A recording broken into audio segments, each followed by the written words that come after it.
Hello everyone, welcome back to our engineering drawing series. ये है lecture number 22 जिसका नाम है वर्किंग ड्राइंग। आज हम एक वेरी इंपॉर्टेंट टॉपिक कवर करने वाले हैं जो डायरेक्ट इंडस्ट्री से कनेक्टेड है। अभी हमने पिछले लेक्चर में देखा था असेंबली ड्राइंग, जिसमें मैंने असेंबली वर्सेस वर्किंग का एक स्लाइड था जिसको एक्सप्लेन किया था। तो मैंने आपसे बोला था कि अपना अगला लेक्चर वर्किंग ड्राइंग होगा। ठीक है, तो चलिए शुरू करते हैं। सबसे पहले बात आती है कि वर्किंग ड्राइंग होती क्या है। ये समझते हम लोग कि वर्किंग ड्राइंग होती क्या है। वर्किंग ड्राइंग एक डिटेल्ड ड्राइंग होती है जो वर्कशॉप या इंडस्ट्री में किसी कंपोनेंट को मैन्युफैक्चर करने के लिए यूज़ होती है। इसमें क्या होता है, इसमें कंप्लीट डायमेंशन होती है, टॉलरेंस होता है, सरफेस फिनिश सिंबल होता है, मटेरियल स्पेसिफिकेशन होता है, मैन्युफैक्चरिंग नोट्स होते हैं। सिंपल शब्दों में अगर कहा जाए तो इस ड्राइंग को देखकर जो भी मैन्युफैक्चर करने वाला मशीनिस्ट होता है वो डायरेक्टली पार्ट बना सकता है।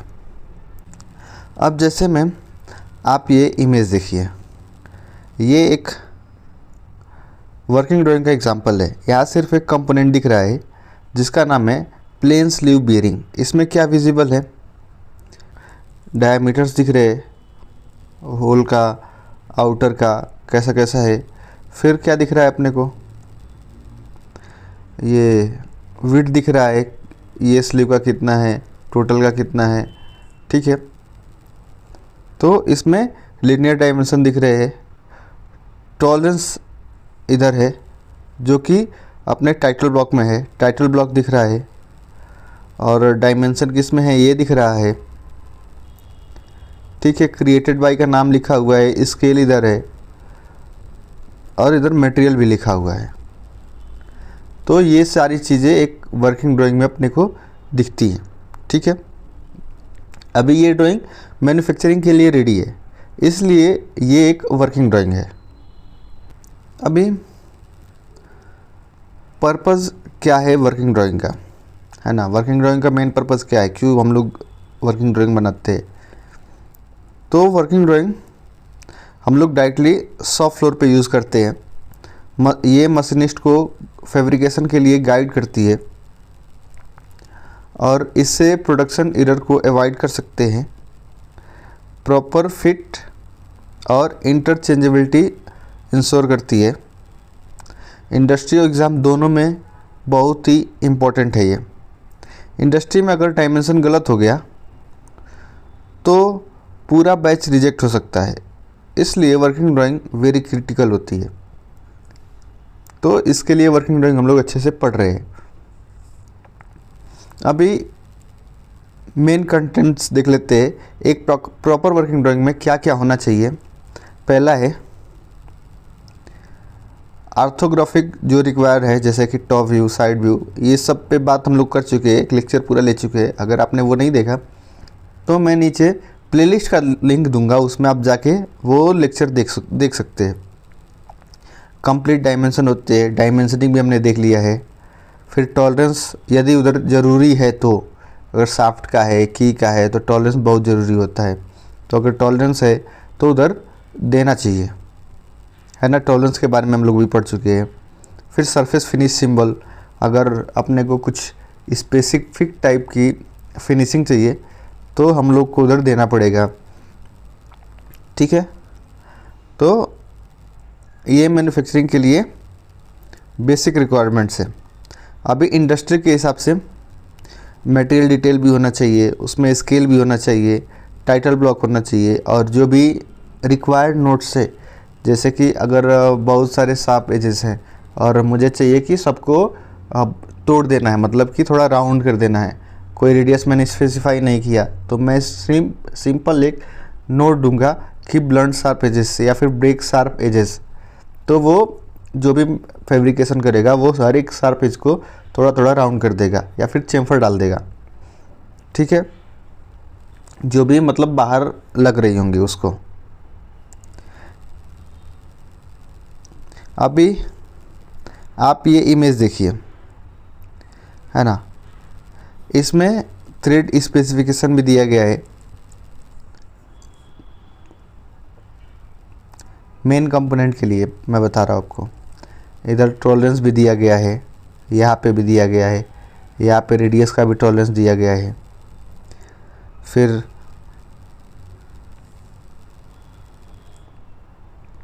इसमें स्केल नहीं लिखा है क्योंकि मे बी ये 1:1 बनाए रहेंगे। मैं एक्चुअली इमेज खुद नहीं बनाता हूँ, कहीं और से डाउनलोड करता हूँ गूगल से, तो सिर्फ मैं पढ़ाने के लिए यूज़ करता हूँ। ये इससे मुझे कोई भी फ़ायदा नहीं होता है। मैं बस चाहता हूँ कि आप सबको अच्छे से मैं समझा सकूँ, इसके लिए मैं गूगल से इमेज डाउनलोड करता हूँ। जो बना सकता हूँ वो खुद बनाता भी हूँ, ठीक है। इधर थ्रेड का स्पेसिफिकेशन भी दिया गया है। हम लोगों ने थ्रेड का स्पेसिफिकेशन नहीं पढ़ा है, लेकिन थ्रेड को कैसे डिनोट करते हैं ये हमने पढ़ा है। तो अगर आपने वो भी नहीं देखा तो आप उधर से जाके देख सकते हैं। स्केल दिया है, सॉरी मैंने देखा नहीं ध्यान से। फिर नाम है, किसने बनाया है, किसने चेक किया है, कब बनाया है, कब चेक किया है। ये 87 की ड्राइंग है, ऐसा इसमें लिखा है। अभी मुझे नहीं पता कब की है क्योंकि मैंने जस्ट गूगल पे सर्च किया कि मुझे एक मेन कंपोनेंट्स वाले चाहिए तो मुझे मिला। ये अपना टाइटल ब्लॉक है, तो इसमें बाकी सारी डिटेल दी हुई हैं। अब हम डिफरेंस समझते हैं कि डिफरेंस क्या है assembly drawing versus working drawing में। अभी इधर 1 क्यों लिखा है, 1 लिखा है क्योंकि 2 स्लाइड्स मैंने बनाया है, थोड़ा स्पेस की कमी हो रही थी इसके लिए। असेंबली ड्राइंग हमें दिखाता है कि पार्ट्स को हम लोग कैसे असेंबल करते हैं, जबकि वर्किंग ड्राइंग हर एक पार्ट कैसे मैन्युफैक्चर हो रहा है ये दिखाता है। असेंबली ड्राइंग दिखाता है अपने को कि असेंबली ड्राइंग में हम सारे डायमेंशंस नहीं डालते, मतलब कि हर एक पार्ट के डिटेल डायमेंशन नहीं डालते, जबकि वर्किंग ड्राइंग में जितने भी डायमेंशन वो पार्ट के लिए रिक्वायर्ड है वो सभी डालते, टॉलरेंस भी डालते वर्किंग ड्राइंग में, ठीक है। असेंबली ड्राइंग में हम लोग बलूनिंग करते हैं कि 1 नंबर, 2 नंबर, 3 नंबर, अभी हम लोग आगे स्लाइड में भी देखेंगे तो आपको समझ में आएगा। जबकि वर्किंग ड्राइंग में सिर्फ इंडिविजुअल कंपोनेंट पे ही फोकस करते हैं। अभी जैसा पहले हमने स्लीव का देखा था वो एक बार और देखेंगे हम लोग अभी आगे। ये सिर्फ असेंबली ड्राइंग हमेशा अंडरस्टैंडिंग फिट, मतलब कि कैसे वो फिट हो रहा है किधर, उसके लिए हम लोग यूज़ करते हैं असेंबली ड्राइंग को, जबकि वर्किंग ड्राइंग प्रोडक्शन के लिए यूज़ करते हैं, ठीक है। जैसे कि आप ये इमेज में देख सकते हैं, एक है असेंबली ड्राइंग, एक है वर्किंग ड्राइंग।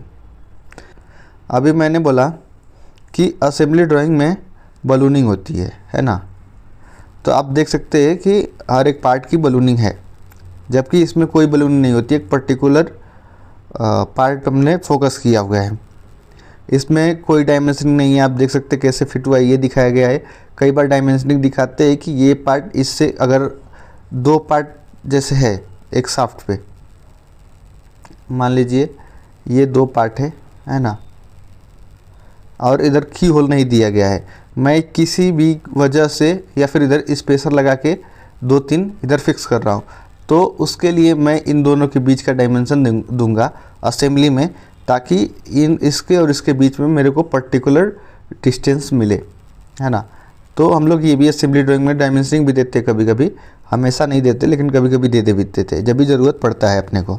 अगर ज़रूरत नहीं है तो नहीं देते हैं। तो अभी आप इसमें एक्चुअली क्लियरली डिफरेंस देख सकते हैं कि इसमें दिखा रहा है कि सभी पार्ट्स कैसे एक साथ असेंबल होंगे, जबकि इसमें ये पार्ट को कैसे मैन्युफैक्चरिंग करते हैं ये दिखाया गया है, और ये मेन डिफरेंस भी होता है, ठीक है। अब जैसे एक एग्जांपल ले लेते हैं हम लोग, फ्लेंज कपलिंग, है ना। फ्लेंज कपलिंग क्या होता है, अभी इसमें असेंबली ड्राइंग में क्या दिखाता है, शाफ्ट दिखाता है, हब दिखाता है, बोल्ट्स दिखाते हैं, की दिखाते हैं। वर्किंग ड्राइंग हमें क्या देता है, जबकि separate detail drying of each individual component, जैसे शाफ्ट का, हब का हमें सेपरेट डिटेल मिलता है कपलिंग में, और कंप्लीट डायमेंशन मैन्युफैक्चरिंग के लिए भी मिलता है कि शाफ्ट को कैसे मैन्युफैक्चर कर रहे हैं, क्या डिटेल दे रहे हैं। अभी जैसे आप इधर देख सकते हैं, मैं एक असेंबली का रखा हूँ, ये मैं किधर से डाउनलोड किया हूँ आप इधर से देख सकते हैं, ऑटोडेस्क इन्वेंटर ट्यूटोरियल से। फ्लेंज कपलिंग इसका नाम है। इधर देखिए ड्राइंग शीट भी लिखा है कि कितने ड्राइंग शीट है, इसके एक ही है। इधर स्केल लिखा है 1:2, ठीक है। अभी ये आइसोमेट्रिक रियलिस्टिक आइसोमेट्रिक है, जबकि हम लोग ऑटोकैड में 2D वायर फ्रेम हमेशा यूज करते हैं। तो अभी आप इधर देख सकते हैं कि कपलिंग कैसा है, इधर शाफ्ट है, इधर हब रहेगा, और ये आपको फ्लेंज भी इधर है, और इधर डायमेंशन भी है, हर एक चीज़ है, बोल्ट्स भी है, नट्स भी है। की नहीं है, इसमें की नहीं लगाया गया क्योंकि ये बीच से खाली है। अगर शाफ्ट लगेगा इसमें तो की दिखाना रहेगा, ठीक है। अभी कुछ कॉमन मिस्टेक्स है जो अक्सर स्टूडेंट्स करते हैं। जैसे पहला है मिसिंग डायमेंशन, कभी कभी डायमेंशन मिस कर देते हैं, ओवर डायमेंशनिंग, कभी डायमेंशन ज़्यादा हो जाता है, कभी कोई भी टॉलरेंस हम लोग मेंशन नहीं करते, ना ही टाइटल ब्लॉक में, ना ही ड्राइंग में। कभी सरफेस फिनिश स्पेसिफाई नहीं करते। अभी मान लीजिए कि अपने को सॉफ्ट स्मूथ चाहिए जो कि हब में जाके रोटेट होएगा इजीली, है ना, तो उसके लिए हमें उधर सरफेस फिनिश सिंबल डालना पड़ेगा, ठीक है। रॉन्ग प्रोजेक्शन मेथड, जैसे कि कंपनी हमेशा फर्स्ट एंगल यूज कर रही है, हम थर्ड एंगल निकाल के दे रहे हैं, तो और मटेरियल मेंशन नहीं किया है, ये भी एक प्रॉब्लम है। और हाँ, प्रोजेक्शन सिंबल अगर हमने नहीं बनाया तो भी वो गलत है। हम अपने को प्रोजेक्शन सिंबल बनाना पड़ेगा कि फर्स्ट एंगल का है या थर्ड एंगल का है। तो ये सारी मिस्टेक्स हो जाती है कभी कभी, आप इन सबको ध्यान रखिएगा। तो अभी हम लोग देखते हैं कि वर्किंग ड्राइंग का इंडस्ट्री में इम्पोर्टेंस क्या है, आखिर क्यों यूज़ करते हैं, इसका फ्लो क्या होता है ना। तो डिजाइन इंजीनियर्स हमेशा वर्किंग ड्राइंग को बनाता है। जैसे कि मैं जिस कंपनी में काम करता हूँ उधर डिजाइन इंजीनियर के पोस्ट पे हूँ, तो मैं वो ड्राइंग को बनाऊँगा, फिर मैं उसका एक क्वालिटी वाले को दूंगा और एक मैं प्रोडक्शन वाले को दूंगा। तो क्वालिटी वाला क्या करेगा, प्रोडक्शन वाला सबसे पहले क्या करेगा, वो ड्राइंग के हिसाब से मैन्युफैक्चर करेगा। फिर क्वालिटी वाला जाएगा, वो उधर चेक करेगा कि मेरे ड्राइंग के हिसाब से उधर मैन्युफैक्चरिंग हुई है या नहीं। अभी स्टोर्स वाला क्या करता है, मुझे कपलिंग एक चाहिए दो शाफ्ट को जोड़ने के लिए, जिसमें उसका ओवरऑल लेंथ 100 mm है, आईडी शाफ्ट का 50 mm के आसपास है, मान लीजिए आप सिर्फ। तो मैं उसको ड्राइंग दूंगा, मैं बोलूँगा कि मेरे को ये हिसाब से कपलिंग चाहिए, तो वो कई वेंडर्स को भेजेगा, उधर उनके पास पूछेगा है कि नहीं, उसका प्राइस क्या है, तो वो सस्ता और अच्छा वाला ढूंढ के लाएगा। अगर कुछ नहीं मिल रहा है, मान लो कि मैंने 100 mm का बोला, उसको 120 का मिल रहा है, 150 का मिल रहा है, 100 का नहीं मिल रहा है, तो वो मुझे वो सारे स्पेसिफिकेशन रिटर्न भेजेगा। मैं ड्राइंग के हिसाब से वेरीफाई करूँगा, फिर उसको अप्रूवल दूंगा, तो वो मंगा के उसको स्टोर करेगा, ठीक है। Accuracy is critical in real industry. अभी 100% एक्यूरेसी पाना रियल इंडस्ट्री या फिर रियल प्रोजेक्ट पे बहुत मुश्किल होता है ना। एक छोटी सी ड्राइंग की मिस्टेक्स बहुत बड़ी फाइनेंशियल लॉस का कारण बन सकती है। अभी जैसे मैंने कपलिंग बोल दिया कि मेरे को इतना का चाहिए, उतना नहीं मिला, और या फिर छोटा मिल गया, मेरे को 50 mm का मिल गया, मैंने उधर बैठा दिया कैसे भी करके, ठीक है, सपोज दैट।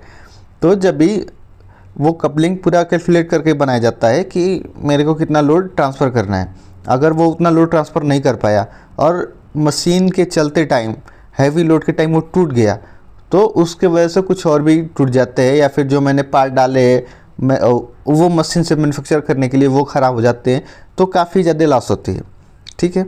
अभी एग्ज़ाम के हिसाब से कितना इंपॉर्टेंट है, इंडस्ट्री के हिसाब से तो हमने देख लिया। एग्ज़ाम के पॉइंट ऑफ व्यू से देखें तो एग्ज़ाम के पॉइंट ऑफ व्यू से ये क्वेश्चन आ सकते हैं, जैसे कि असेंबली ड्राइंग को वर्किंग ड्राइंग में कन्वर्ट करना, कुछ मिसिंग डायमेंशन को ऐड करना सर्च करके, एरर को आइडेंटिफाई करना, कुछ शॉर्ट नोट में भी लिखने के लिए आ सकता है कि आप इस पे कुछ शॉर्ट नोट लिखिए कि आप क्या चाहते हैं, ऐसा करके। इस टॉपिक पे प्रैक्टिस बहुत ज़्यादा इम्पोर्टेंट है।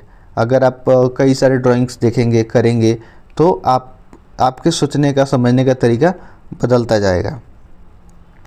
अभी अगले लेक्चर में हम लोग क्या देखेंगे, अगले लेक्चर में हम डिस्कस करेंगे manual drawing versus CAD drawing, ये क्या होती है। अब हम लोग अपने लेक्चर्स के लास्ट पड़ाव में पहुंच चुके हैं, अभी 2 लेक्चर बाकी है, जिसमें एक ये देखेंगे और एक मिस्टेक्स देखेंगे कि क्या क्या मिस्टेक्स हो सकते हैं, ठीक है। कॉमन मिस्टेक्स का एक लेक्चर देखेंगे, उसके बाद अपना ड्राइंग सीरीज ख़त्म हो जाएगा। इसमें हम लोग वर्कफ्लो कंपैरिजन देखेंगे एक्यूरेसी कंपैरिजन देखेंगे और इंडस्ट्रियल रिलेवेंस देखेंगे। आज के टाइम में कैड क्यों कंपलसरी है ये भी समझेंगे। ठीक है, तो बस आज के लेक्चर में इतना ही। तब तक के लिए आप पढ़ते रहिए, सीखते रहिए, आगे बढ़ते रहिए। Thank you.